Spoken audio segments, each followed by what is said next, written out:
Bonjour, chers confrères, bonjour à chacune des personnes qui m'écoutera grâce à YouTube. Je suis Simon Douala, de mon nom, Germaine Betty de mon prénom. Je suis médecin depuis plus de 20 ans, je suis un vieux médecin. Et pour la première fois, je vais faire passer un message par YouTube. Je suis médecin généraliste, médecin nutritionniste avec un desk de nutrition, les Français comprendront. Et je suis titulaire également d'un 3e cycle, un DEA ou un Master 2, selon qu'on est plus ou moins jeune, de santé publique. Aujourd'hui, je viens vous parler de la polémique au sujet du protocole chloroquine-azithromycine du professeur Raoult. Je ne connais pas le professeur Raoult. Je ne suis pas là pour le défendre. Je ne l'ai jamais rencontré. Mais je suis scandalisée, horrifiée, peinée autour de cette polémique, pour moi non scientifique et non bénéfique, dans la lutte contre cette épidémie qu'est le coronavirus.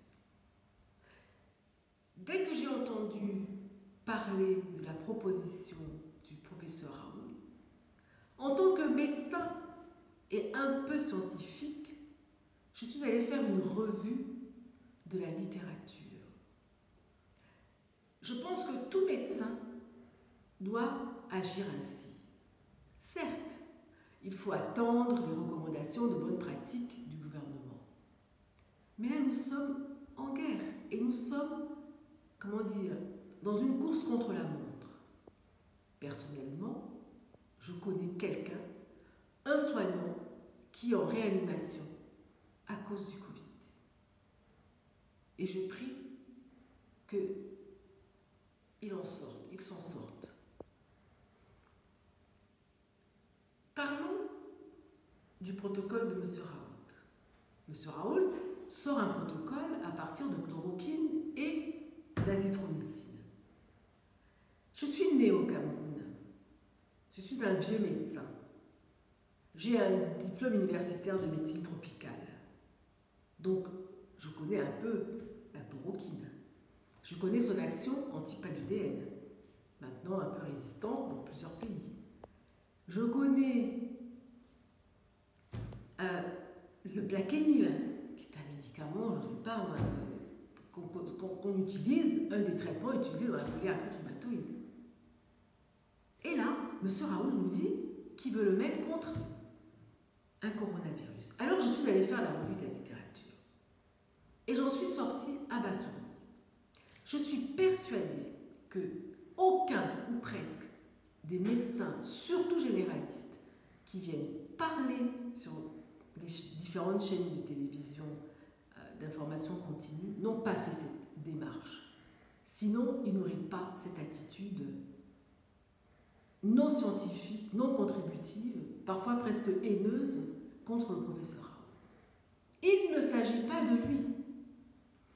Regardons un peu la bibliographie. Je suis allée sur PubMed.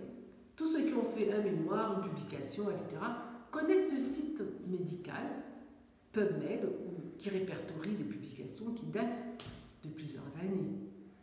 Donc j'y suis allée. Je n'ai pas eu besoin de payer quoi que ce soit parce que dans PubMed, vous avez des articles qui sont tombés dans le domaine public, en tout cas qui sont gratuits. Et j'en ai eu quelques-uns. On va commencer par un article qui date de 2004. Écoutez bien cet article. C'est écrit en anglais. In vitro inhibition of severe acute respiratory syndrome coronavirus by chloroquine. En résumé, in vitro, donc expérimentalement, ils se sont rendus compte que la chloroquine avait une action positive d'inhibition, elle contrait la détresse respiratoire due au coronavirus. Ça, c'est un article de 2004, donc il y a 16 ans. Ce n'est pas M. Raoult qui l'a écrit. Pareil, en 2005, un autre article que je vais vous présenter, c'est celui-là. La chloroquine est un potentiel inhibiteur du syndrome de détresse respiratoire due à l'infection au coronavirus et de son étendue, de son développement. Cet article a été fait en 2005. Voilà. Vous pouvez le retrouver sur PubMed. Et puis il y en a plein d'autres.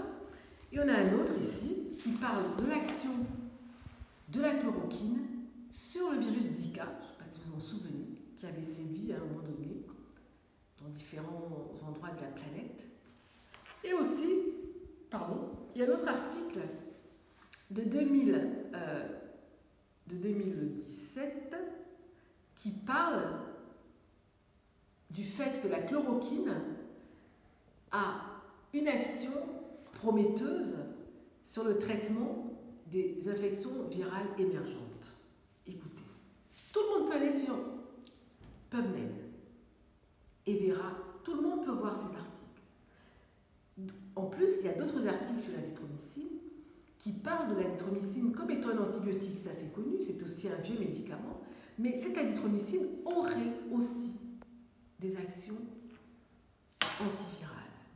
Donc, proposer un protocole antiviral sur un coronavirus associant la chloroquine et l'azithromycine n'est quand même pas une aberration scientifique. Ça, c'est la première chose. Deuxièmement, le professeur Raoul, je ne suis jamais allé regarder ce qu'il a fait dans sa vie. Non mais quand même, de qui parle-t-on? Écoutez, je ne sais pas si maintenant je parle aux spécialistes de médecine et les professeurs de pathologie infectieuse qui sont contre le projet de M. Raoul. Je ne crois pas qu'ils aient découvert 1% des virus et protocoles qu'a découvert ou mis en évidence le professeur Raoul. Donc on pourrait quand même un peu l'écouter.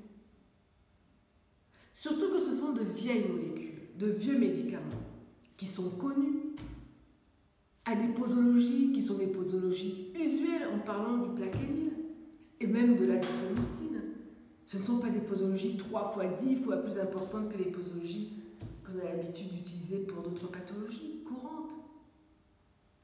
Pourquoi tant de haine, je dirais? Je ne comprends pas. Par ego, par ignorance, Je suis scandalisée. Je suis scandalisée. Heureusement, et je ne citerai pas les services, je parle en mon nom, plusieurs services, plusieurs médecins en France le font déjà. Utilisent déjà ce protocole. Voilà. Et ils ont raison. La deuxième chose que je trouve aberrante, c'est que oui, il faut donner, pour certains, il faut donner dans les cas très très graves quand on ne peut plus rien donner. Mais quand les organes sont déficients, quand la maladie immunologique infectieuse a envahi le poumon, même si vous tuez le virus, les anomalies physiologiques ne peuvent plus retourner en arrière. Et il y a de fortes chances qu'à ce moment, ça ne soit plus aussi efficace que si on avait donné au début des symptômes. Il faut donner ce médicament au début des symptômes. Il faut le donner aux soignants. Je suis convaincue qu'il y aurait moins d'absentéisme, on aurait plus de soignants, moins de soignants au repos, et je pense moins de soignants morts, si on avait essayé ça. Oui, disent certains, il faut faire des essais cliniques, comme c'est fait. C'est vrai, c'est normé, la recherche. Mais nous sommes dans un cas on est à la guerre, comme à la guerre. Pourquoi ne pas le faire? Pourquoi interdire de le faire? Parce que je ne vais toujours pas nommer les services, mais je connais des confrères qui ont voulu le faire dans certains établissements et officiellement on leur a demandé d'arrêter. Ce n'est quand même pas un poison. Tout thérapeutique, tout médicament a des effets secondaires. Tout médicament. Je ne comprends pas. Je trouve que c'est un scandale. Là, pour le coup, je ne pense pas que ce soit la faute du gouvernement parce qu'ils ne sont pas médecins dans le gouvernement.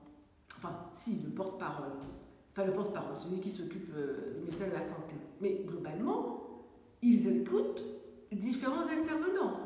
Et comme M. Raoul est un peu presque tout seul contre les autres, parce que j'ai vu au moins 3 professeurs qui ont dit d'essayer ce que M. Raoul a fait, mais ça ne s'est pas fait quand même, parce qu'il y en a plein d'autres qui n'ont, dans 99% des cas, rien découvert, qui se mettent en porte-à-faux contre cette décision, contre ce protocole.